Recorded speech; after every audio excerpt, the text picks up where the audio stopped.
14வது இணையவழி கூட்டத்தில் புகழ்பெற்ற எழுத்தாளர், மானுட செயற்பாட்டாளர் ஆனந்த் டெல்டும்டே அவர்கள் ஆற்றிய உரை தொகுப்பு நூலான அம்பேத்கரியர்கள் நெருக்கடியும் சவாலும் என்கிற நூலை பேசுகிற வாய்ப்பை அளித்தமைக்கு இந்த அமைப்பினுடைய பொறுப்பாளர் மரியாதைக்குரிய அன்பு தோழர் ராஜன் அவர்களுக்கு எனது நெஞ்சார்ந்த வணக்கத்தையும் வாழ்த்துக்களையும் தெரிவித்துக் கொள்ள நான் ஆசைப்படுகிறேன். அம்பேத்கரியர்கள் நெருக்கடியும் சவால்களும் என்கிற நூல் 14/4/2011 ஆண்டு பெங்களூருவில் நடைபெற்ற அம்பேத்கர் விழாவில் ஆனந்த் டெல்டும்டே அவர்கள் பேசிய உரை தொகுப்பு நூல்தான் இந்த நூல். இதை தமிழாக்கம் செய்தவர் SV ராஜதுரை அவர்கள். இது கோவை விடியல் பதிப்பகத்தால் வெளியிடப்பட்டு 55 பக்கங்கள் உள்ளடக்கிய இந்த நூல் ரூபாய் 50ற்கு விற்பனை செய்யப்படுகிறது. ஆனந்த் டெல்டும்டே அவர்களுடைய உரை தொகுப்பாய் அமைந்திருக்கிற இந்த நூல் ஆனந்த் டெல்டும்டேவினுடைய உரை எந்த அளவிற்கு முக்கியத்துவம் வாய்ந்தது என்பதை அறிவதற்கு அவரை பற்றிய சான்றுகள் அடித்தளமாய் இருக்கும் என நான் நம்புகிறேன். ஆனந்த் டெல்டும்டே அவர்கள் மகாராஷ்டிரா மாநிலத்தில் விதர்பா என்கிற பகுதியில் நிலமற்ற ஒரு தலித் ஏழை குடும்பத்தில் பிறந்தவர். பொறியியல் பட்டதாரியான இவர் வணிகவியலில் முதுகலை பட்டம் பெற்று மேலாண்மை கல்வியியலில் முனைவர் பட்டம் பெற்றவர். இலக்கியம், தத்துவம், வரலாறு, அரசியல் என பல துறைகளில் பன்முக ஆளுமையாக விளங்கக்கூடியவர்தான் ஆனந்த் டெல்டும்டே அவர்கள். 1970 ஆண்டு மேற்கு வங்கத்தில் நடைபெற்ற கட்டிட தொழிலாளர்களுடைய போராட்டத்திலே கலந்து கொண்டு களமாடியவர். 1990 நடைபெற்ற பம்பாய் பஞ்சு தொழிலாளர்கள் போராட்டத்திலே கலந்து கொண்டு இவர் களமாடியவர். இந்தியாவில் மிகச்சிறந்த வார ஏடாக இருக்கக்கூடிய எக்கனாமிக் அண்ட் பொலிட்டிக்கல் வீக்லி என்கிற பத்திரிகையில் பல நூற்றுக்கணக்கான கட்டுரைகளை எழுதி உலக மக்களின் பேராதரவை பெற்றவர். அவருடைய கட்டுரைகள் ஆங்கிலத்தில் மட்டுமல்ல,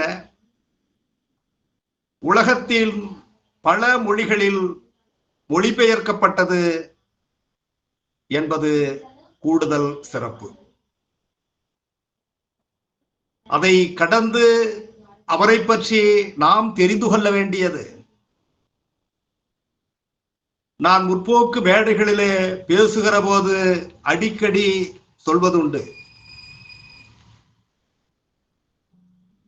கம்யூனிஸ்ட் என்பது கட்சியில் இருப்பதல்ல, களத்தில் நிற்பது. கம்யூனிஸ்ட் என்பது அடையாளம் அல்ல, அது அர்ப்பணிப்பு என்று நான் பேசுவதுண்டு. அந்த வகையிலே களத்தில் நிற்பவராகவும் அர்ப்பணிப்பு உடையவராகவும் இருக்கக்கூடிய முற்போக்கு சிந்தனை கொண்ட ஒரு படைப்பாளி தான் ஆனந்த் டெல்டும்டே அவர்கள். இன்றைக்கு இந்திய தேசத்தில் அம்பேத்கரிய சிந்தனையையும் மார்க்சிய சிந்தனையும் இணைக்கிற ஒரு இணைப்பு பாலமாக விளங்கக்கூடிய மனிதர் தான், படைப்பாளி தான், ஆய்வாளர் தான் ஆனந்த் டெல்டும்டே என்று சொன்னால் அது மிகையாகாது. அதைவிட உச்சமாய் இவரை பற்றி நாம் சொல்ல வேண்டியது, தெரிந்து கொள்ள வேண்டியது, இவர் அம்பேத்கரின் உறவினர். அம்பேத்கருக்கு 4 ஆண் குழந்தைகள், ராஜரத்னா, கங்காதர், ரமேஷ், யஸ்வந்த். ஒரு பெண் குழந்தை சிந்து என்று பெயர்.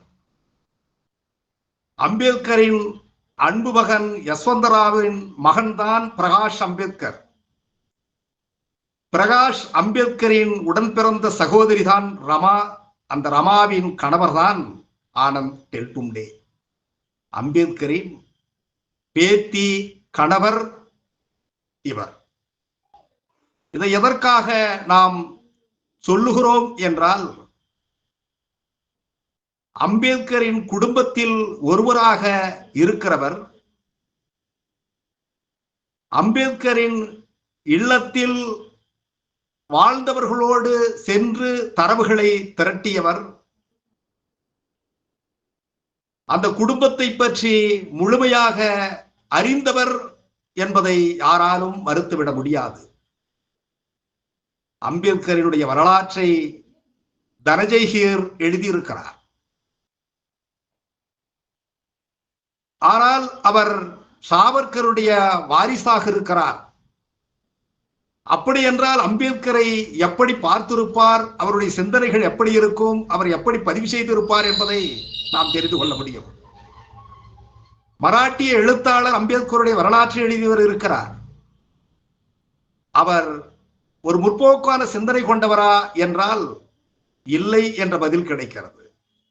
எனவே அம்பேத்கருடைய வரலாற்றை இந்த மண்ணுக்கும் இந்த மக்களுக்கும் நம்பகத்தன்மையாக சரியான முறையில் கொடுக்கக்கூடிய ஒரு படைப்பாளி தான், முற்போக்கு சிந்தனையாளர் தான், மார்க்சிய அறிஞர் தான் ஆனந்த் டெல்டும்டே என்று சொன்னால் அது மிகையாகாது. எனவே அவருடைய உரை என்பது, அம்பேத்கரியத்தை பற்றிய உரை என்பதும் மதிப்பீடு என்பதும் மிகவும் துல்லியமானது, சரியானது, கவனிக்கத்தக்கது என்பதை யாராலும் மறுக்க முடியாது.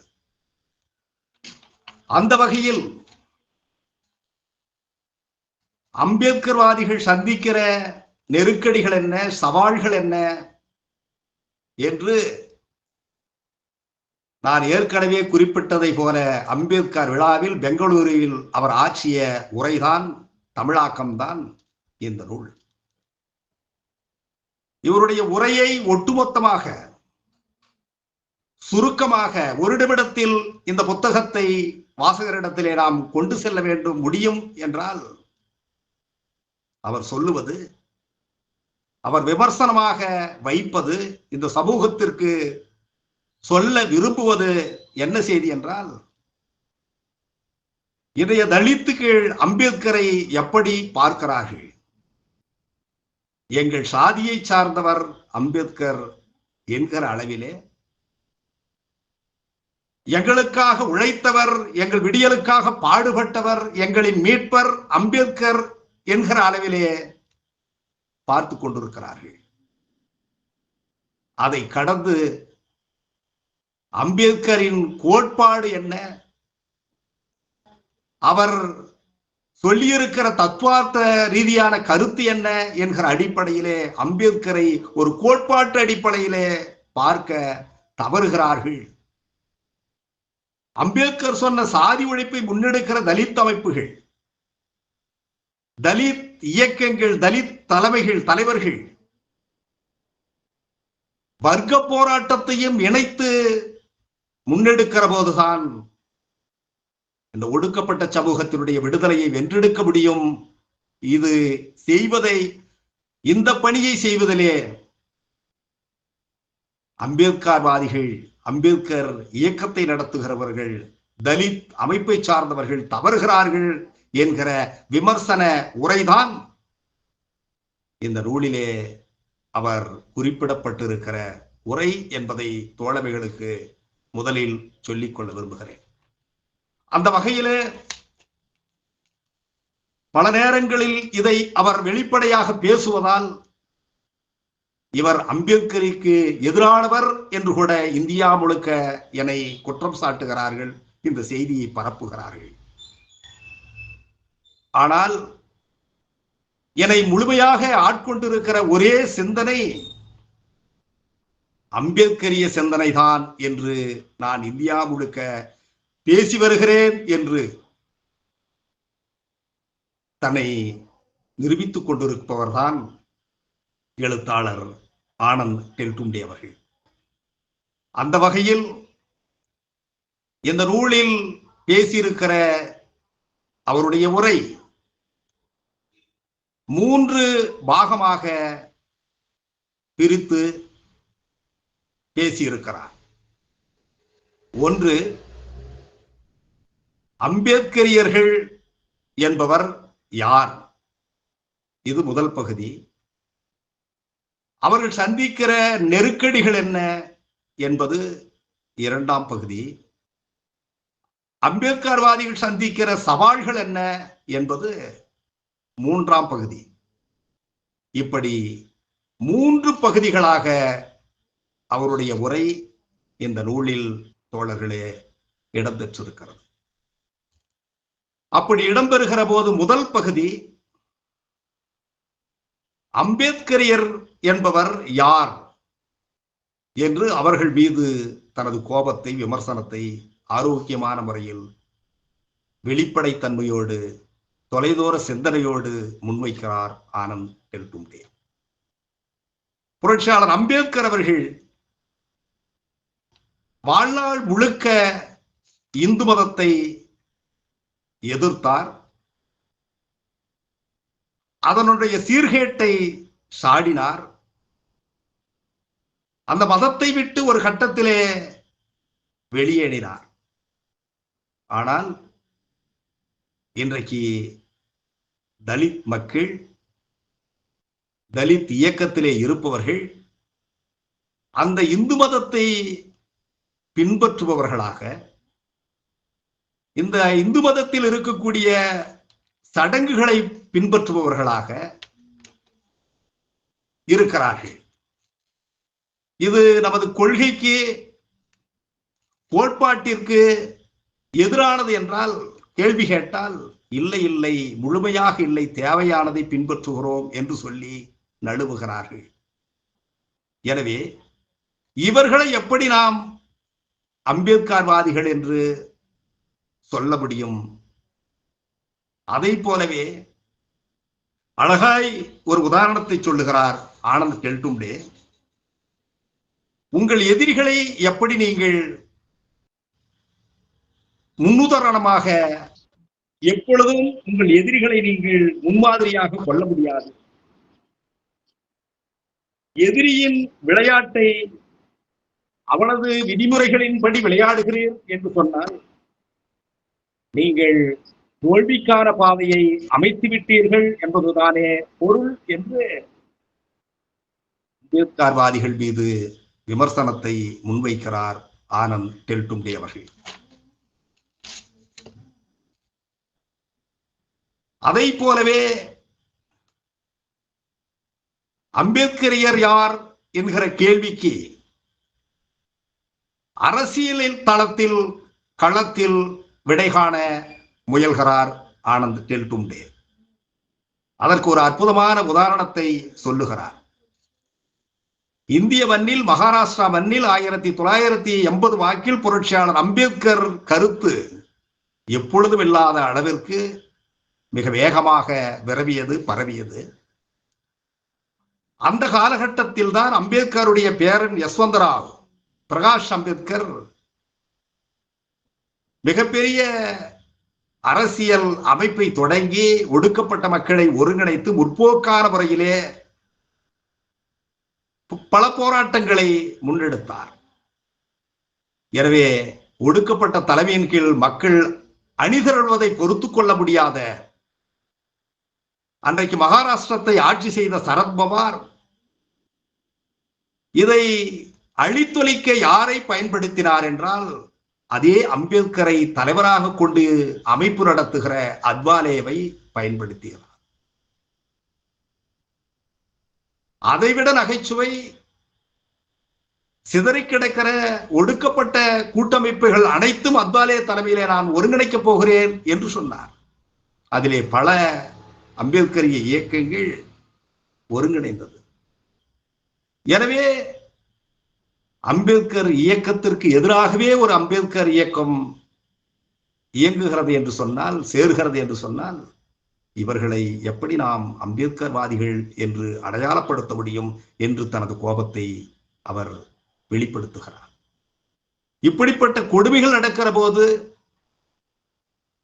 இந்த மண்ணிலிருந்து அவர்களுக்கு எதிராக வேறு தலித் இயக்கங்களிலிருந்தும் வேறு அமைப்புகள், அம்பேத்கரிய அமைப்புகளிலிருந்தும் ஒரு எதிர்ப்பு கூட கிளம்பவில்லை என்பது வேதனையான ஒன்று என்று குறிப்பிடுகிறார். எனவே ஒரு குழு காங்கிரஸ் கட்சியுடன் கூட்டு சேர்கிறது. அம்பேத்கரை தலைவராக ஏற்றுக்கொண்டு இயங்குகிற ஒரு குழு. அதை போலவே அம்பேத்கரை தலைவராக ஏற்றுக்கொண்டு இயங்குகிற மற்றொரு குழு நேர் எதிராக கொள்கை முரணாக இருக்கக்கூடிய பாரதிய ஜனதாவுடன் கூட்டு வைக்கிறது. இரண்டு பேரும் நாங்கள் அம்பேத்கர்வாதிகள் என்று சொல்லிக் கொள்ளுகிறார்கள். இதை எப்படி நாம் ஏற்றுக்கொள்ள முடியும்? எனவே ஆளும் வர்க்கத்திடமிருந்து ஆதாயம் பெறுவதற்காக, பங்குகளை பெறுவதற்கான தலைமைகளாகத்தான் இவர்கள் இருக்கிறார்களே வரிய இவர்கள் உண்மையான அம்பேத்கர்வாதிகளாக இல்லை என்று குறிப்பிடுகிறார்.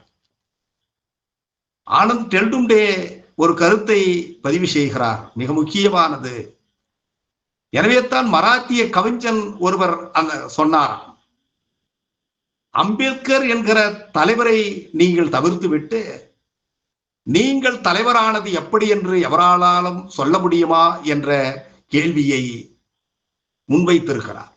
அதை சுட்டிக்காட்டி அம்பேத்கர் என்கிற தலைவரை தவிர்த்து நீங்கள் தலைவரானது எப்படி என்று இவர்கள் யாராவது சொல்ல முடியுமா என்று அவர்கள் மீது விமர்சனம் வைக்கிறார்.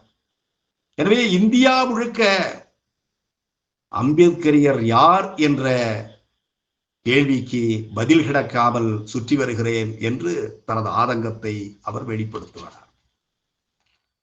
அதை போலவே அவருடைய உரையின் இரண்டாவது பகுதியாக இருப்பது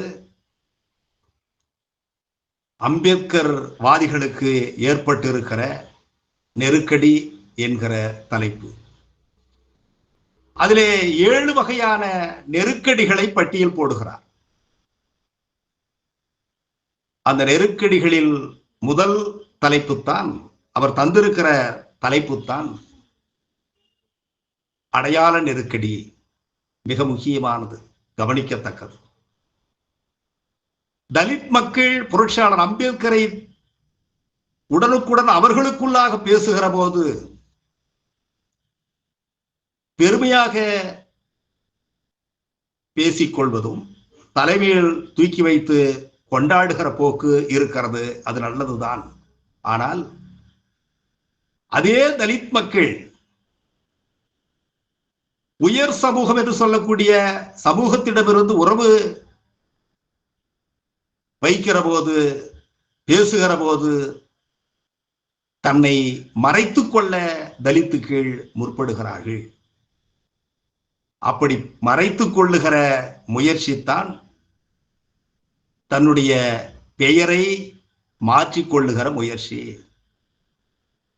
அப்படி மறைத்துக் கொள்ளுகிற ஒரு முயற்சித்தான்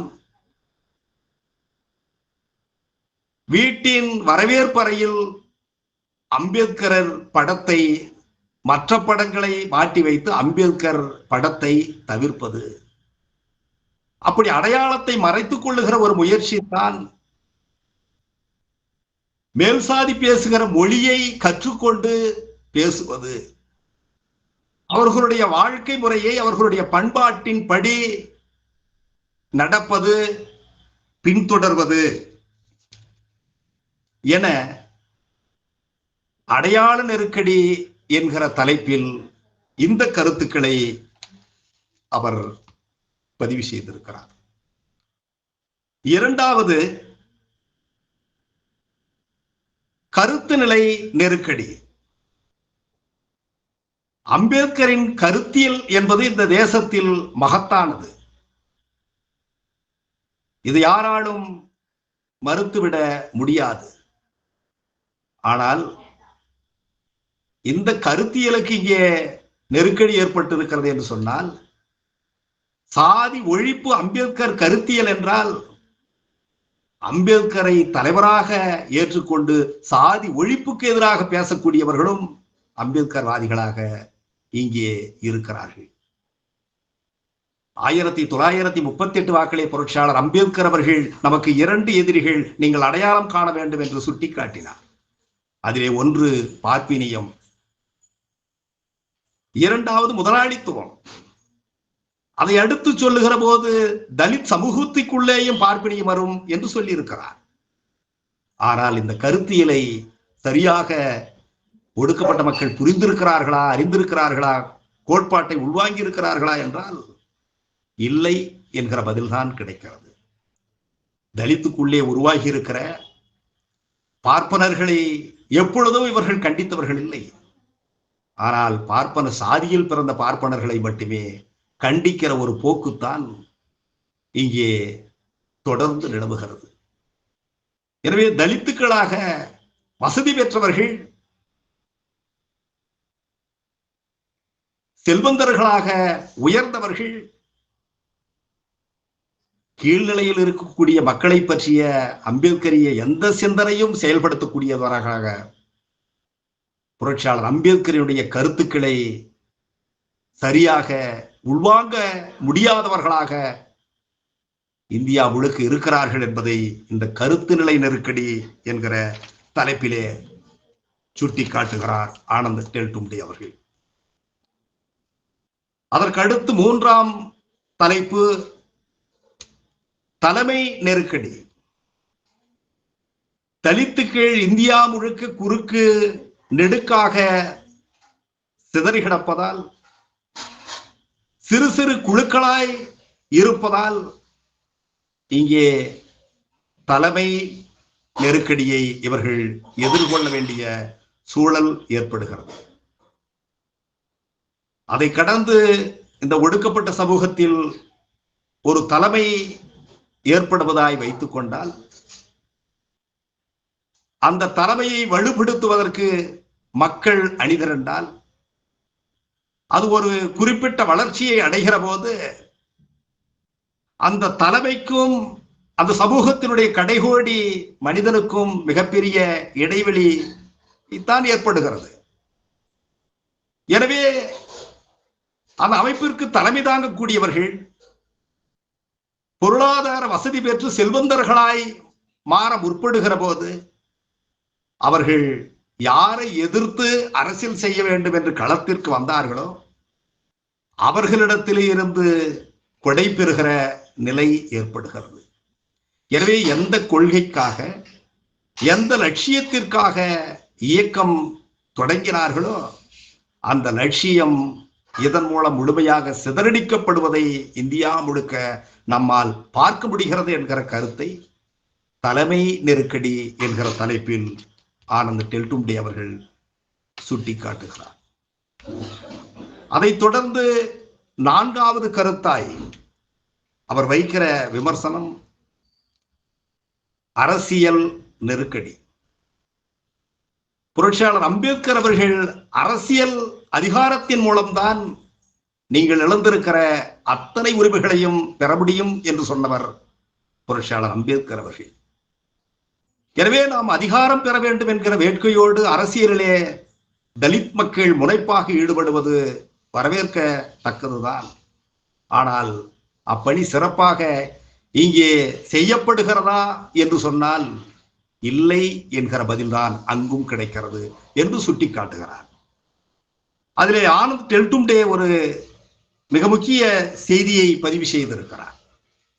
மகாராஷ்டிரா மாநிலத்தில் Shivshakti plus Bhim Shakti is equal to Deshbhakti என்கிற ஒரு கோட்பாட்டு அடிப்படையில் ஒரு முட்டாள்தனமான ஒரு கோட்பாட்டை உருவாக்கி சிவசேனாவோடு அம்பேத்கரை தலைவராக ஏற்றுக்கொண்ட பல அமைப்புகள் இணைந்தது. பல அமைப்புகள் அதிலிருந்து வெளியேறியது என்று சொன்னால் இவர்களுடைய அரசியல் பார்வை எப்படி இருக்கும் என்று தனது விமர்சனத்தை ஆனந்த் டெல்டும்டே அவர்கள் முன்வைக்கிறார்கள். அதை போலவே ஐந்தாவது தலைப்பாக இந்த நூலில் இடம்பெற்றிருப்பது அற ஒழுக்க நெருக்கடி என்கிற தலைப்பு. அம்பேத்கரின் சிந்தனைகள் ஒழுக்க நெறி என்பது மிக முக்கியமான ஒன்றாக இருக்கிறது. எனவே தான் புரட்சியாளர் அம்பேத்கர் ஒரு சமுதாயத்தில் தார்மீக ஆதாரமாக மதம் இருக்க வேண்டும் என்று அவர் சுட்டிக்காட்டினார். புரட்சியாளர் அம்பேத்கர் அவர்களை பொறுத்தவரையில் பௌத்தம் என்பதை அவர் தழுவுவதற்கு இந்து மதத்தில் நிலவுகிற கொடுமைகள் ஒரு காரணமாக இருந்தாலும் அதை கடந்து இந்த சமூகத்தை, பிற்பட்ட சமூகத்தையும் ஒரு அறம் சார்ந்த ஒழுக்கமுள்ள பண்பாட்டு சமூகமாய் மாற்ற வேண்டும் என்ற எண்ணம் புரட்சியாளர் அம்பேத்கருக்கு இருந்தது. ஆனால் புரட்சியாளர் அம்பேத்கரை பின்பற்றுபவர்கள், அவர் சொன்ன பௌத்தத்தை இன்றைக்கு பேசுபவர்கள் அந்த அற ஒழுக்கத்தை கொண்டவர்களாக இருக்கிறார்களா என்றால் இல்லை என்கிற பதில்தான் நமக்கு கிடைக்கிறது. இன்றைக்கு பௌத்தர்களாக பௌத்தத்தை பேசுபவர்கள் என்ன பணியை கற்றுக்கொண்டிருக்கிறார்கள் என்று சொன்னால் அதிலே போதிக்கப்பட்ட அறத்தை கற்றுக்கொள்ளாமல் பாலி மொழி பாடல்களை பாடுவது, புத்த விகார்களை எழுப்புவது, அதனை வழிபடுவது, பௌத்த சடங்குகளை செய்வது என்கிற நிலையில் மனதை ஆன்மீக ரீதியாக உயர்த்துகிற ஒரு வழியாக இதனை இவர்கள் பார்க்க தெரிந்திருக்கிறார்கள். தனி மனிதன் விமோசனம் பெறுவதற்கான இடமாக இதை மாற்றியிருக்கிறார்களே ஒழிய தங்களை சுற்றி இருக்கக்கூடிய ஒரு சகோதரன் கண்ணீர் வடிக்கிற போது அதை ஆற்றுப்படுத்துக தவறுகிறவனாய் இவன் இருக்கிறான். இந்த சமூகத்திலே மிகப்பெரிய கொடுமை நிலவுகிற போது அதை கண்டும் காணாமலும் போகிற ஒருவனாய் இருக்கிற போது இவன் எப்படி பௌத்தம் அறம் சார்ந்த கருத்தை உள்வாங்கியிருக்கிறான் என்று நம்மால் ஏற்றுக்கொள்ள முடியும் என்று தனது கோபத்தை வெளிப்படுத்துகிறார். எனவே தான் ஆனந்த் டெல்டும்டே சொல்லுகிறார், இவர்களது பௌத்தம் என்பது உலக விடயங்களுக்கு மேலானவர்களாய் இவர்களை செய்துவிட்டது என்று சொல்லுகிறார். சாதாரண மக்களை பற்றி இவர்கள் சிந்திக்கக்கூடியவர்களாய், கவலைப்படுபவர்களாய், அந்த அறத்தை பெற்றவர்களாய் இல்லாமல் இருக்கிறார்கள். இது அறவொழுக்க நெருக்கடி என்கிற தலைப்பில் ஆனந்த் டெல்டும்டே அவர்கள் பதிவு செய்திருக்கிற கருத்தாக இருக்கிறது. அதைத் தொடர்ந்து அமைப்பு நெருக்கடி என்கிற தலைப்பில் 6வது தலைப்பாக இது இடம்பெற்றிருக்கிறது. தலித் அமைப்புகளின் சிறப்பியல்பாக இன்றைக்கு முதன்மையாக சொல்ல போனால் பிளவுபடும் தன்மைதான் முதன்மையாக இருக்கிறது. எதற்கு காரணம்? தலித் மக்களை இணைத்து உருவாகுகிற இயக்கம், அதாவது ஒடுக்கப்பட்ட மக்கள், தீண்டத்தகாத மக்கள் கொண்டு உருவாக்குகிற இயக்கம் ஏன் உடைபடுகிறது, சிதறுகிறது என்று சொன்னால், தீண்டப்படாத சமூகத்தில் இருக்கக்கூடிய அனைத்து உட்சாதிகளையும் கொண்டு எந்த ஒரு இயக்கமும், அம்பேத்கர் இயக்கமும் இன்றைக்கு களம் காணவில்லை என்று நுட்பமாக சொல்லுகிறார். அதற்கு மிக சிறப்பான ஒரு உதாரணத்தை சுட்டி காட்டுகிறார் ஆனந்த் டெல்டும்டே. உத்தரப்பிரதேச மாநிலத்தில் கன்சிராம் தலைமையில் பகுஜன் சமாஜ் கட்சி தேர்தலிலே எதிர்கொண்டு மகத்தான வெற்றி பெற்றது. எல்லோரும் சொல்லுவார்கள், பகுஜன் சமாஜ் கட்சி பிற்பட்ட சமூகத்தோடு கைகோர்த்ததுதான் இந்த வெற்றிக்கு காரணம் என்று.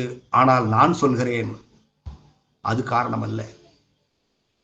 உத்தரப்பிரதேசத்தில் இருக்கக்கூடிய பெரும்பான்மை சமூகமாக இருக்கக்கூடிய தலித் மக்கள் அம்பேத்கரிய கருத்தியலில் அவர்களை அணிதிரட்டியதுதான் அதற்கு காரணமே ஒழிய மற்ற சமூகங்களோடு கைகோர்த்தது காரணமில்லை. அதற்கு உதாரணம், பகுஜன் சமாஜ் கட்சி உத்தரப்பிரதேசத்தில் வெற்றி பெற்றதை போல மற்ற மாநிலங்களில் அது வெற்றி பெறவில்லை, தோல்வியை தழுவியது என சுட்டி காட்டுகிறார்.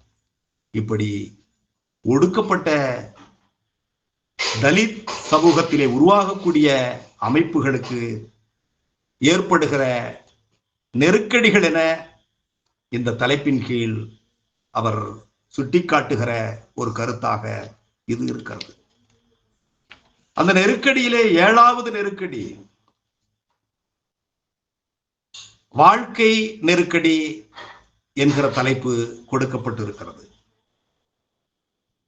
அதாவது பொருளாதார நெருக்கடியை சந்திக்கிற தலித்துக்கள். ஏன் தலித்துக்கள் பொருளாதார நெருக்கடியை சந்திக்கிறார்கள் என்றால், பெரும்பான்மையான தலித் மக்கள் நிலமற்றவர்களாக இந்த மண்ணிலே இருக்கிறார்கள். ஒரு குறிப்பிட்ட காலத்திலே இவர்கள் கைகளிலிருந்து நிலம் மோசடி செய்யப்பட்டிருக்கிறது, அபகரிக்கப்பட்டிருக்கிறது. எனவே பொருளாதாரம் வேண்டும் என்றால் நிலத்தில் இருந்துதான் பொருளாதாரத்தை நாம் ஈட்ட முடியும். எனவே இதை பெறுவதற்கான மிகப்பெரிய போராட்டம் அம்பேத்கரிய இயக்கங்களிலே இல்லை, அம்பேத்கர் தலைவர்களிடத்திலே இந்த சிந்தனை இல்லை என்று சொல்லுகிறார். அதை போலவே வாழ்க்கை மேம்படுத்துவதற்கு பொருளாதாரம் தேவை. அந்த பொருளாதாரம் படிப்பதன் மூலமாக, கல்வி பெறுவதன் மூலமாக, கல்வி பெற்று இடஒதுக்கீடு உரிமை பெற்று வேலை வாய்ப்பை பெறுவதன் மூலமாக இந்த குறை நீக்கப்படும். ஆனால் இந்த மண்ணில் இடஒதுக்கீடு சரியான முறையில் நடைமுறைப்படுத்தப்படுகிறதா என்றால் இல்லை என்றுதான் இருக்கிறது. எனவே இந்த வாழ்க்கை நெருக்கடியிலிருந்து சமூகத்தை மீட்டெடுப்பதற்கு இந்த 2 விதமான போராட்டத்தையும் இன்று இருக்கக்கூடிய தலித் அமைப்புகள் அம்பேத்கரிய இயக்கங்கள் முன்னெடுத்து செல்கிறதா என்றால் இல்லை என்கிற பதில்தான் கிடைக்கிறது. அவர் எல்லா அமைப்புகளையும் குற்றம் சொல்லவில்லை, தெரிந்து கொள்ள வேண்டும். எல்லா தலைவர்களையும் குற்றம் சொல்லவில்லை, குறிப்பிட்ட அமைப்புகளை, குறிப்பிட்ட தலைவர்களை மட்டும்தான் சுற்றி காட்டுகிறேன் என்று பல இடங்களில் இதிலே அடிக்கோடு இட்டு காட்டுகிறார். இப்படி அம்பேத்கர்வாதிகள் எதிர்கொள்ளுகிற நெருக்கடிகள் என்று 7 தலைப்பின் கீழ் மிக நுட்பமான முறையில் ஆய்வு செய்து அவருடைய உரை தோழர்களே அமைந்திருக்கிறது. அதை போலவே அவர்கள் சந்திக்கிற சவால்கள் என்ன என்று சொல்லுகிற போது இந்த நெருக்கடியில் எந்த கருத்தையெல்லாம் முதன்மையாக வைத்தாரோ அந்த கருத்தை தான் சவால்களிலும் முதன்மையாக வைத்து பேசுகிறார் ஆனந்த் டெல்டும்டே அவர்கள். எனவே சுருக்கமாக நான் தொடக்கத்திலே சொன்னதை போல இந்த நூலின் முழு கருத்தையும் ஒரு நிமிடத்திலே சொல்ல போனால் அவருடைய ஆதங்கம், அவருடைய விமர்சனம், அவருடைய முழு பேச்சின் கருத்துரு எதுவாக இருக்கிறது என்று சொன்னால், புரட்சியாளர் அம்பேத்கர் அவர்களை எனது சாதிக்கான தலைவர், எங்கள் விடுதலைக்காக உழைத்தவர், எங்களுடைய மீட்பர் என்கிற அளவிலே பார்க்காமல் அவரை கருத்தியல் ரீதியாக, கோட்பாட்டு ரீதியாக, தத்துவார்த்த ரீதியாக அம்பேத்கர்வாதிகள் அணுக வேண்டும்.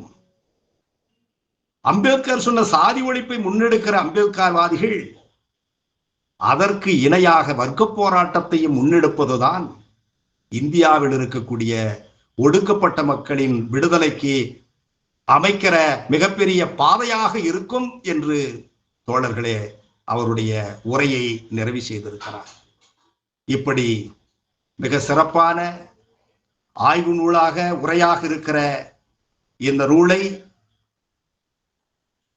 அனைத்து கருத்துக்களையும் விடுபடாமல் படிக்க வேண்டும், அறிந்து கொள்ள வேண்டும் என்று விரும்புகிற வாசகர்கள் இந்த நூலை படித்து மற்ற தகவல்களை திரட்டிக் கொள்ளுமாறு வேண்டிக் கொண்டு குறித்த நேரத்திலே முடிக்க வேண்டும் என்கிற அளவில் எனது நூலுரையை, அறிமுக உரையை இந்த அளவிலே நிறைவு செய்கிறேன். வாய்ப்புக்கு நன்றி. வணக்கம்.